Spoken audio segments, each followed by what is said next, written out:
Ahojte, ja vás vítam. Tentokrát som si pre vás pripravil krátke a stručné video pod názvom Streče, ktoré potrebuješ. Snažil som sa vybrať základné stretchingové pozície, ktoré zacielia svalové partie, ktoré sú najviac náchylné na skracovanie. Na začiatok by som chcel povedať, že cieľom týchto cvičení je vedieť sval precítiť, dobre ho ponaťahovať a predýchať. A nejde nám o to, aby sme išli do extrémnych rozsahov pohybu, lebo to nie je prioritou. Na niektorých záberoch je cvik znázornený len na jednu stranu, my však vykonávame na obe. Ešte taká malá pomôcka, mne osobne pomáha, keď sa v danom skrátenom mieste doslova otvorím a príjmam tú energiu do toho miesta, sústredím sa tam na dýchanie.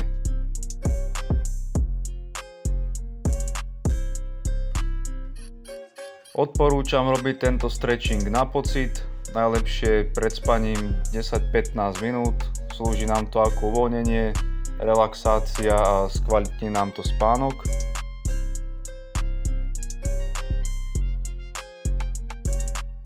A samozrejme ako bonus tieto cvičenia nám zveľaďujú postoj, držanie tela, zlepšujú celkové prekrvenie a tým pádom sa nám zlepšuje a skvalitňuje premýšľanie a takisto aj fyzické zdravie.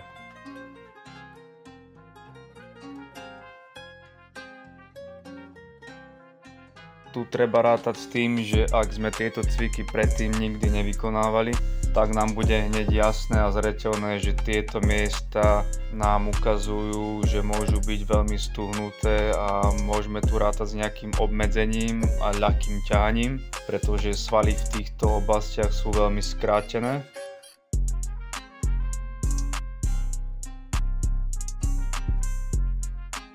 Stretchingovú pozíciu podržíme na 2 až 3 plynulé nádychy a potom sa pomaličky vraciame do pôvodnej pozície.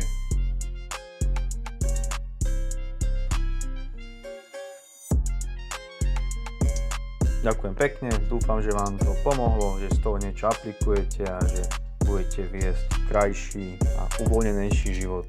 Ahojte.